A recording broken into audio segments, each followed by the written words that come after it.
बिल्ली बूढ़ी हो चुकी थी और जंगल के सारे पक्षी होशियार हो चुके थे। अब बिल्ली के लिए शिकार ढूंढना तो मुश्किल हो गया था। मांस खाए बिना मेरा तो हाल ही खराब है। मियाओ! कहाँ जाऊं? भूखे पेट तो मैं चल भी नहीं सकती। मैं अपनी दोस्त मौसी के पास जाती हूँ। लोमड़ी मौसी वही मुझे बताएगी कि मुझे क्या करना चाहिए। फिर बिल्ली चलते चलते अपनी मौसी लोमड़ी के पास जाती है। लोमड़ी मौसी, मियाओ! मैं भूख से मरती हूँ, मेरी भूख का इलाज करो। मुझे कुछ उपाय बताओ, मैं कैसे दूसरे पक्षियों को खा जाऊं।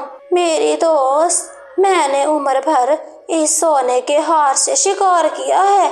ये लो सोने का हार। किसी लालची पक्षी को ढूंढो और फिर उसे अपने घर ले आओ। मैं तुम्हारे घर आ रही हूँ। बूढ़ी हो चुकी है दोनों, मांस खा नहीं सकती तो शोरबा बना बना कर पिएगी। बिल्ली मौसी को अपनी मौसी लोमड़ी का आइडिया बहुत पसंद आता है। वो हार अपने गले में डालती है और जंगल की ओर चल देती है।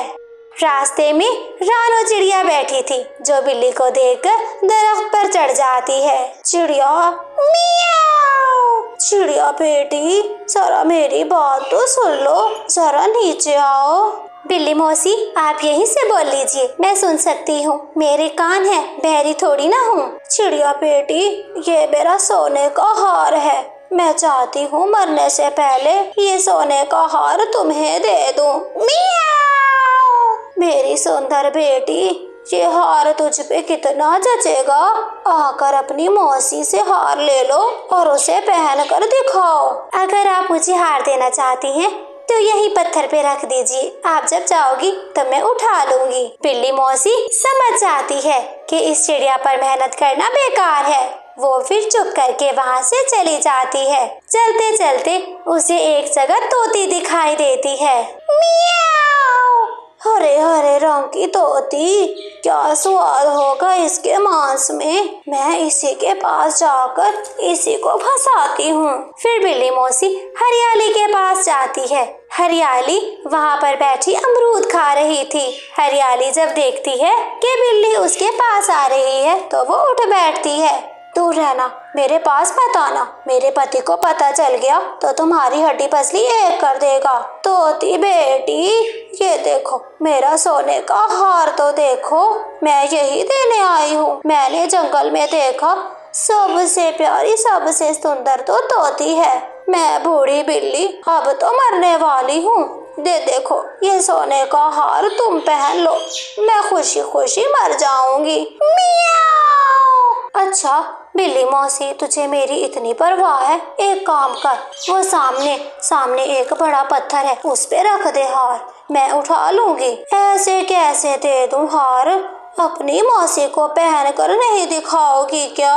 माफ करना बिल्ली मौसी, माफ करना बिल्ली मौसी, अगर मैं तुझे हार पहन के दिखाती हूँ तो फिर अपनी जान से जाऊंगी। बिल्ली मौसी वहाँ से भी मायूस लौट कर आ रही थी। सारा जंगल फिर फिर के कोई भी पक्षी मेरी चाल में नहीं आता। कहाँ मरूं मैं? जैसे 4 दिन से भूखी हूँ, आज रात भी मुझे भूखा ही सोना पड़ेगा। बिल्ली मायूस होकर अपने घर वापस जा रही थी। रास्ते में गोरी कौवी आ जाती है। अरे बिल्ली, ये इतना बड़ा सोने का हार तेरे गले में क्या कर रहा है? कौवी, कौवी मेरी बेटी, मियाओ! ये हार तो मैं तुम्हारे लिए लाई हूँ। अच्छा ये बता, तुझे कैसे पता कि इस जंगल में कौवी रहती है जो कि इतनी सुंदर है और ये हार उसके गले में ही अच्छा लगेगा? कौवी मेरी बेटी, बाकी सारे पक्षी देखकर तो मुझे मांस की खुशबू आती है, मेरा खाने का मन करता है। तू तो काली कौवी है, काली कौवी को खाकर मैं क्या करूँगी? गोरी कौवी बहुत लालची थी। सोने के हार के पीछे वो किसी हद तक भी जा सकती थी। अच्छा, अगर तू ये हार मुझे देना चाहती है तो फिर दे जल्दी से, मैं ये हार पहनने के लिए तैयार हूँ। ऐसे कैसे? इस हार के साथ 2 झुमके भी हैं। अरे मेरे कान अब लटकने वाले हैं, झुमके मैं नहीं पहन सकती। बेटी, तुम्हारे कान तो इतने सुंदर हैं, लगता है कि वो झुमके तुम्हारे लिए ही बने हैं। झुमके का सुनते ही गौरी कवि और लालच में पड़ जाती है। हाँ हाँ बिल्ली मौसी, चल, ऐसे हार तो गले में सोना सोना लगता है जब तक कान में झुमके ना पहने जाएं।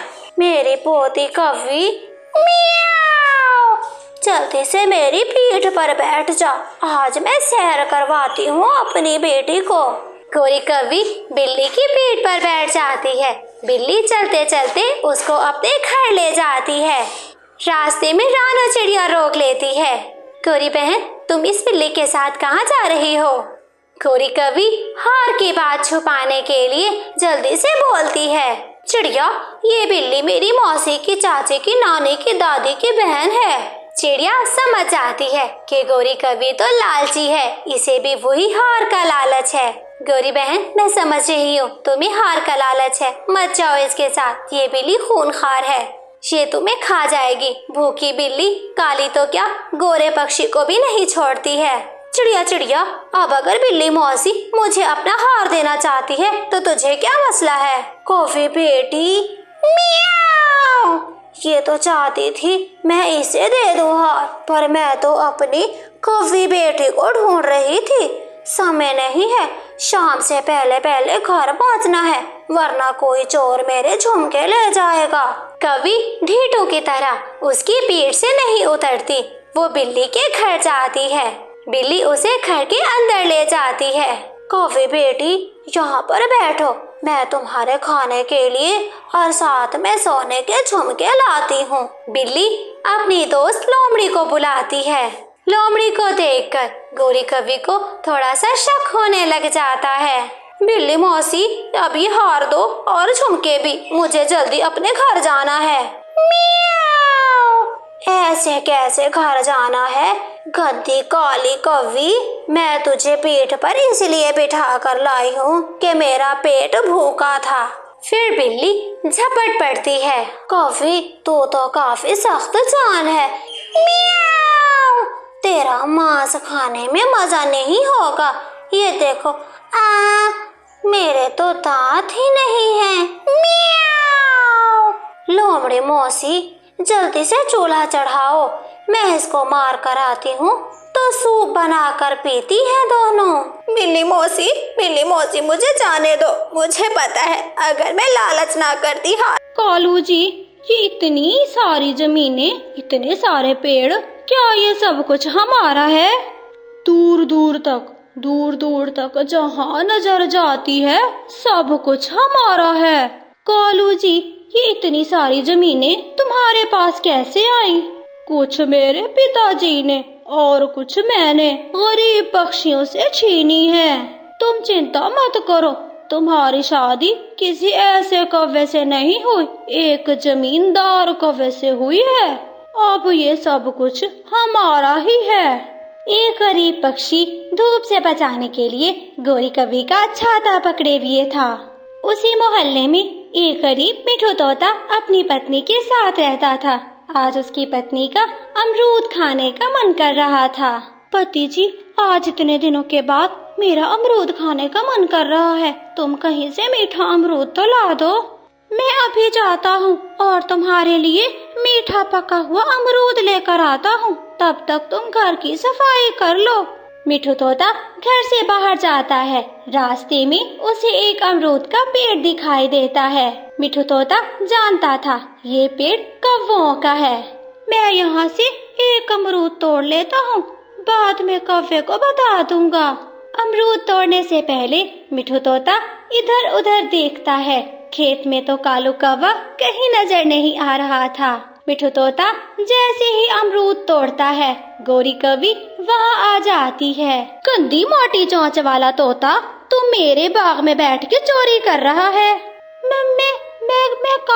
मैं कालू को बताने ही वाला था, सिर्फ एक अमरूद तोड़ा है। इस पेड़ को पानी तुम देते रहे थे क्या? लाओ इधर दो मुझे अमरूद, अगर तुम फिर आए मेरी जमीनों में तुझे तो मैं उल्टा टांग दूंगी। मेरी पत्नी का अमरूद खाने का मन कर रहा था, मुझसे गलती हो गई, मैं फिर कभी नहीं आऊंगा। मिठू तोता वहाँ से मायूस होकर चला जाता है। गौरी कवि का गुस्सा तो खत्म होने का नाम नहीं ले रहा था। वो फिर से मिठू तोते के पीछे उसके घर जाती है। मिठू जी, आप इतनी जल्दी अमरूद लेकर आ गए? नहीं हरियाली, अमरूद तो मुझे कहीं से भी नहीं मिला। इतने में गौरी कवि भी वहाँ पर आ जाती है। अबे ओ मोटी चोंच वाले तोते, सीधी बात बताना अपनी पत्नी को कि मैं एक अमरूद चोरी कर रहा था और फिर से रंगे हाथों पकड़ा गया। कवि जी, आप यहाँ पर क्यों आई हैं? गंदी मोटी चोंच वाले, तू बिना बताए मेरे खेत में आ सकता है, मैं यहाँ नहीं आ सकती क्या?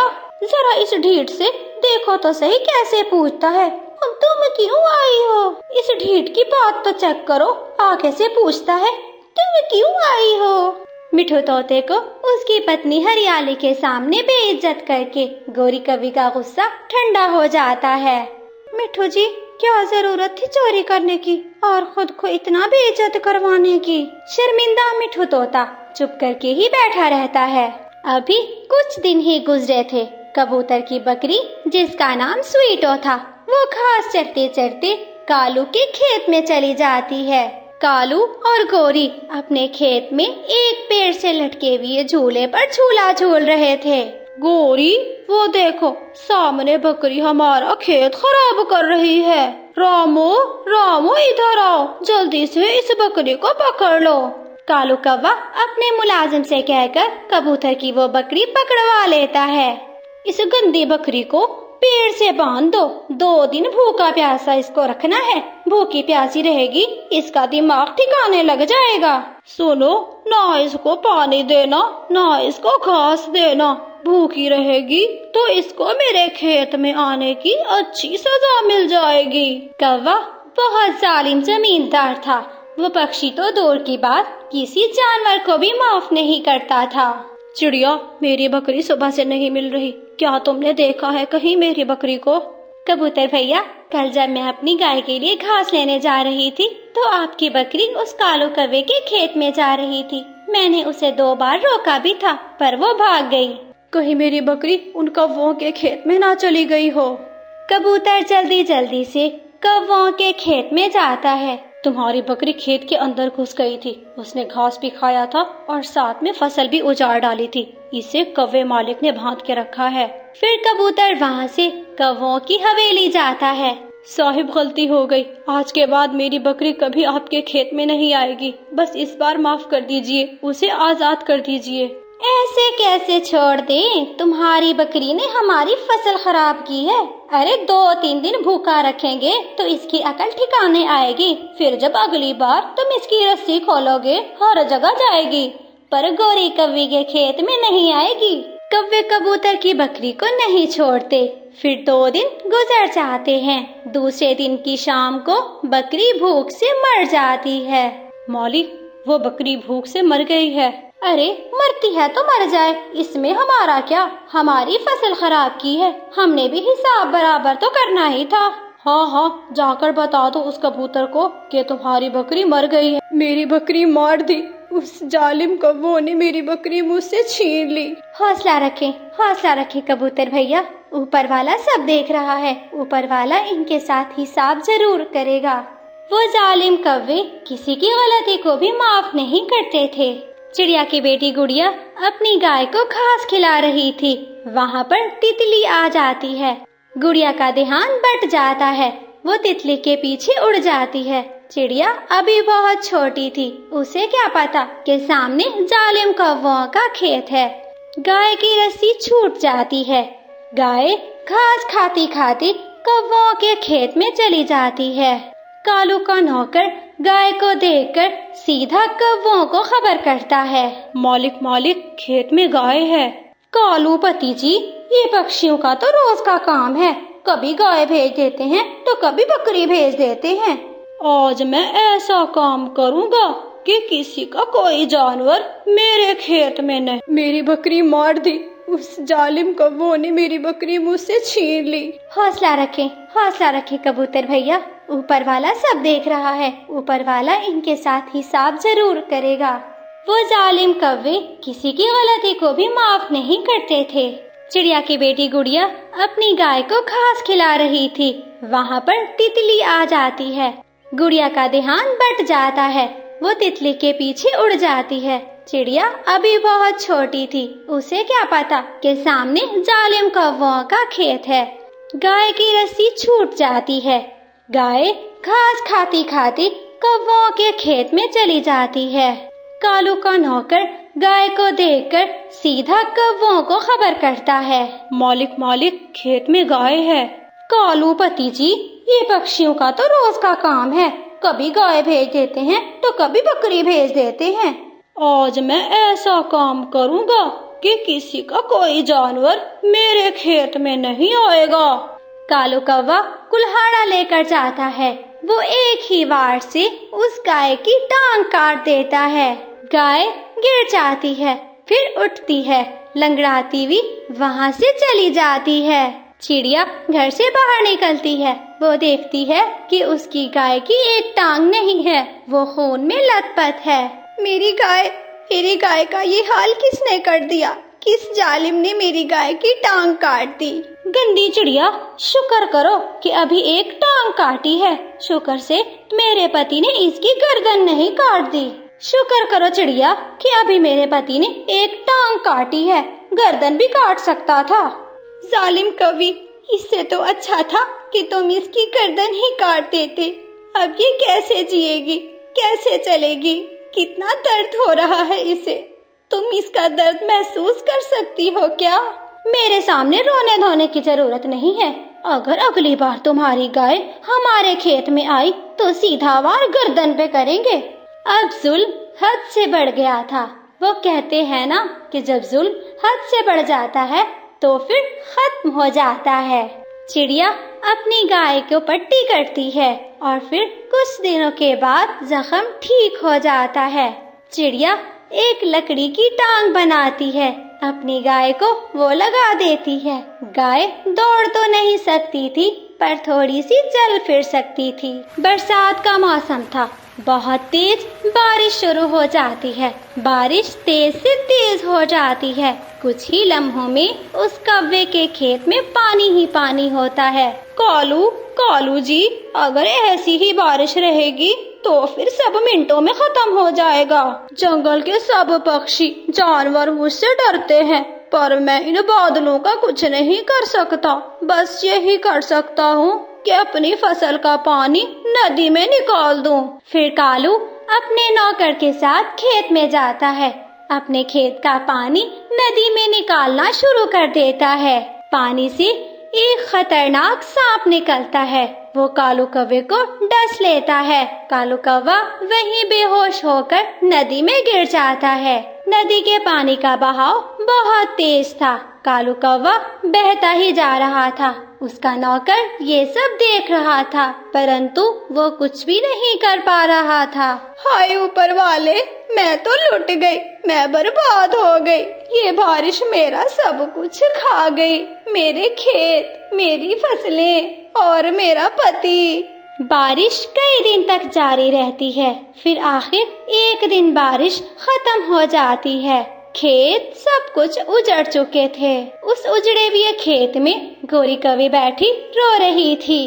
कालू मेरा सुंदर पति, एक बार वापस आ जाओ, मेरे लिए तो वापस आ जाओ, मैं अकेली बच गई हूँ। गोरी कौवी तो भूख से भी मरती थी। उसके घर का सारा राशन खत्म हो चुका था।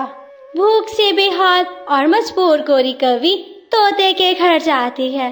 तोते, सुंदर तोते, मेरे तोते भाई, मैं गोरी कौवी हूँ, मेरे लिए दरवाजा तो खोलो। तोते, मैं तुम्हारे जंगल की जमींदार कौवी हूँ। ज्यादा बताने की जरूरत नहीं है, मुझे पता है तुम जमींदारनी कौवी हो। पर ऐसा क्या हो गया कि इस जमींदारनी कौवी को मेरा घर खटखटाना पड़ गया? तोते, मुझे कुछ खाने को दे दो, मैं भूखी हूँ, भूख से मर रही हूँ। मेरा खेत उजड़ गया, मेरी फसलें बर्बाद हो गई, मेरा पति मर गया। तुमने जिसकी बकरी मार दी और जिसकी गाय की टांग काट दी, जरूर ऊपर वाले ने तुम्हें वही सजा दी है। जाओ यहाँ से, फिर कभी मत आना तुम मेरे दरवाजे पर। वो भूखी गोरी कवि वहाँ से मायूस होकर चली जाती है। गोरी कवि को रास्ते में चिड़िया मिलती है। गोरी, जिस तरह तुमने मेरी गाय की टांग काटकर उसे मजबूर कर दिया था, ऊपर वाले ने आज तुम्हें भी वैसे ही मजबूर कर दिया है। अब एक ही जगह बैठ के रोती रहो, दर दर जाने की जरूरत नहीं है। तुमने किसी से भला नहीं किया तो आज कोई भी तुम्हारे साथ भला नहीं करेगा। चिड़िया, मुझे माफ कर दो और कुछ खाने के लिए केवल सूखा चना ही दे दो। बात पक्षियों की होती तो हम तुम्हें माफ कर देते, बात तो जानवरों की है। तुमने जुल्म हमारे जानवरों पर किया है। अभी तुम्हें सजा मिली ही कहाँ है। जब उम्र भर भूख से प्यास से रोती रहोगी तब पता चलेगा तुम्हें। अब आइंदा कभी हमारे पास मदद मांगने मत आना।